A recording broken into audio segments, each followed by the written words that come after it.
सातारा म्हणलं की पवारांचा बालेकिल्ला, सातारा म्हणलं की राष्ट्रवादी शरद पवार गटाचा अभेद्य किल्ला होता. मात्र या निवडणुकीत साताऱ्यातून शरद पवार गटाचा पूर्ण सुपडासाप झालाय. सातारा जिल्ह्यातून येणारे यशवंतराव चव्हाण आणि यशवंतराव चव्हाणांचे शिष्य असलेले शरद पवार यांना सातारा जिल्ह्याने वेळोवेळी साथ दिली.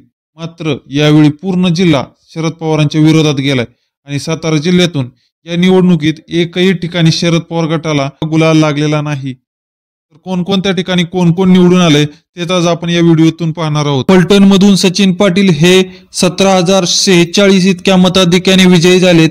तर वाईमधून मकरंद आबा पाटील हे राष्ट्रवादी अजित पवार गटाकडून 61,392 एवढ्या मताधिक्याने विजयी झालेले आहेत.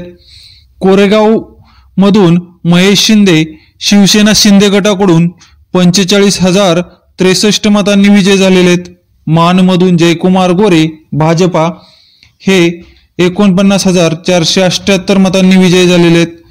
कराड उत्तर मधून मनोज घोरपडे भाजपाकडून 43,551 एवढ्या मताधिक्याने विजयी झालेले आहेत. कराड दक्षिण मधून अतुल बाबा भोसले हे भाजपाकडून 39,179 मतांनी विजयी झालेले आहेत. पाटण मधून शंभूराजे देसाई शिवसेना शिंदे गट हे 34,832 एवढ्या मताधिक्याने विजयी झालेले आहेत. साताऱ्यामधून शिवेंद्रराजे भोसले हे 1,42,124 एवढं मताधिक्य घेत ते विजयी झालेले आहेत.